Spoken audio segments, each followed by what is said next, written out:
여러분 좋은 아침입니다. 오늘도 말씀의 은혜가 여러분의 삶에 풍성히 임하기를 소망합니다. 이스라엘에 비가 오지 않은 지 3년이 지난 어느 날 여호와의 말씀이 엘리야에게 임합니다. 지면에 비를 내릴 것이니 아합에게 보이라는 것입니다. 그리고 본문 41절 이하에 엘리야가 아합에게 비 소식을 알리고 기도하자 큰 비가 내리는 것으로 본문이 마무리됩니다. 17장 1절에 엘리야가 아합에게 가뭄을 예고할 때 내 말이 없으면 수년 동안 비도 이슬도 있지 아니하리라 라고 했던 것이 오늘 본문에서 비를 예고하는 엘리야의 말로 이루어진 것을 보면 성경이 엘리야를 하나님의 대리자로서 등장시키고 있다는 것을 알 수 있습니다. 즉 가뭄과 비는 창조주 하나님의 통제 아래 있다는 것을 말씀하고 있는 것이죠. 비를 내리실 것이라는 예고 뒤에 말씀대로 큰 비가 내리는 이 이야기 사이에 그 유명한 이방 선지자 850명과 엘리야 한 사람의 대결이 기록되고 있다는 것은 이 대결의 목적이 무엇인지 명확히 드러내고자 함일 것입니다. 비는 하나님의 영역이라는 것이죠. 신명기 11장 17절에 여호와께서 하늘을 닫아 비를 내리지 않는 것을 하나님의 진노하심으로 설명합니다. 비가 그치고 가뭄이 들면 땅이 소산을 내지 않으므로 이스라엘이 그 땅에서 멸망하게 된다는 것이죠. 그런데 이스라엘은 이미 3년간 비가 그쳐서 가뭄에 시달리고 있었습니다. 물이 없어 농사가 불가능한 땅이 되었을 것이고 땅이 소산을 내지 못하니 백성들은 굶주림에 허덕이고 있었을 것입니다. 사람이 마실 물도 부족했던 상황에서 아합은 자신의 말과 노새에게 먹일 물을 찾기 위해 왕궁 맡은 자 오바데를 불러 전국을 샅샅이 뒤집니다. 오바데는 여호와를 지극히 경외하는 자였지만 왕명에 따라 물의 근원을 찾아 나설 수밖에 없었습니다. 그러던 중 오바데 앞에 엘리야가 나타났습니다. 엘리야는 오바데야에게 하나님의 말씀에 따라 아합을 만나겠으니 그에게 알리라고 말합니다. 오바데의 입장에서는 두려운 일이 아닐 수 없는 것이죠. 엘리야의 존재를 알렸음에도 불구하고 그가 다시 사라진다면 눈에 불을 켜고 엘리야를 찾았던 아합 왕에게 자신이 죽임당할 것은 뻔했기 때문입니다. 하지만 엘리야는 오늘 아합 왕을 만나겠다는 것을 만군의 여호와의 살아계심을 두고 맹세하였고 오바댜는 아합에게 엘리야가 있는 것을 말합니다. 그리고 아합이 엘리야를 찾아가 드디어 두 사람이 만나게 되었습니다. 이때 엘리야는 아합에게 850대 1의 대결을 제안하죠. 갈멜산에 사람을 모으고 바알 선지자 450명과 아세라 선지자 400명을 불러서 제단 위에 제물을 올려놓고 각각 자기 신의 이름을 불러보자는 것입니다. 제단에 불을 내리신 신이 누구인지 그것으로 참신을 가려보자는 것이죠. 850대 1의 대결이 성사된 것만으로도 850이라는 수의 크기나 힘이 얼마나 무력할 수 있는가를 보여주는 것입니다. 대결의 방법에 있어서도 850명의 이방신 선지자들은 어떠한 영향력을 행사하지 못했습니다. 오직 한 사람, 엘리야가 제안하는 방법대로 따를 뿐이었습니다. 주도권은 엘리야 한 사람에게 있었습니다. 이 대결이 성사되었다는 것만으로도 이미 누가 섬기는 신이 참신인지가 드러난 것입니다. 이방신 선지자들이 아침부터 낮까지 자신들이 섬기는 신의 이름을 불러보지만 어떠한 일도 일어나지 않았습니다. 그러자 그들은 제단 주위에서 날뛰기 시작합니다.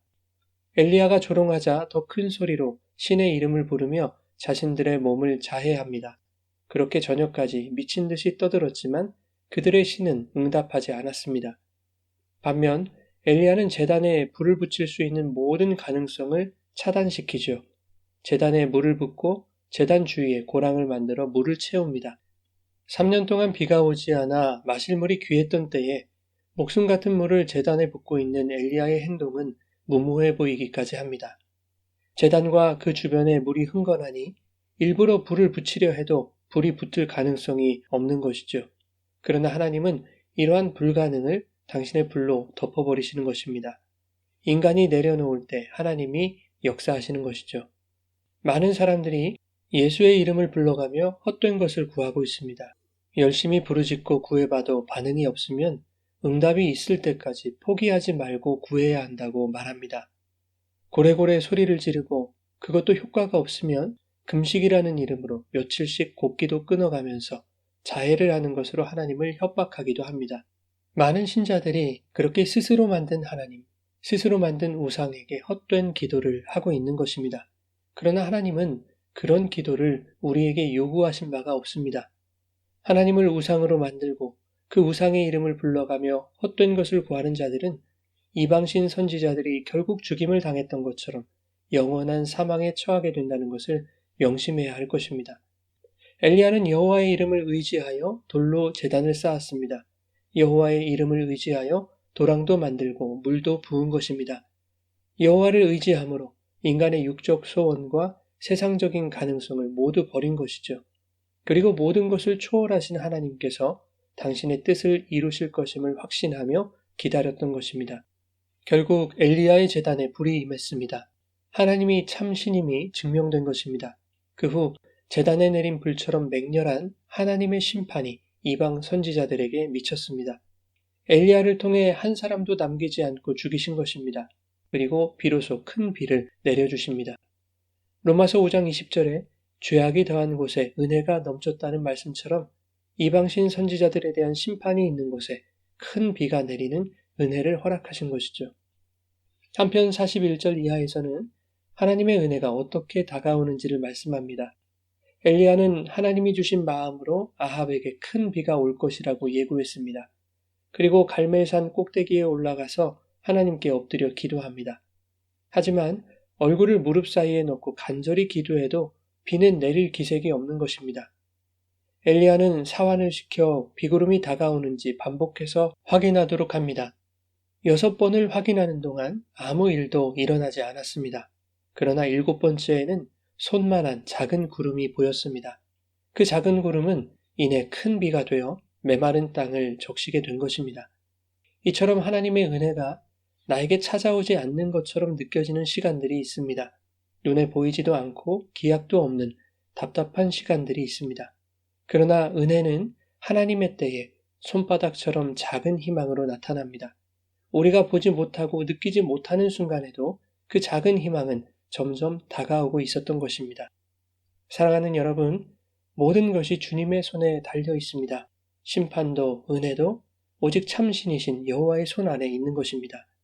세상의 방법과 자신의 능력과 인간의 가능성을 버리고 오직 주님을 의지할 때 비록 여호와의 손이 지금은 보이지 않는다고 할지라도 혹은 매우 작은 손만한 구름처럼 보일지라도 그것이 얼마나 위대한 하나님의 손이었는지 얼마나 큰 은혜의 단비를 머금은 손이었는지를 깨닫고 경험하게 되시기를 예수님의 이름으로 축원합니다.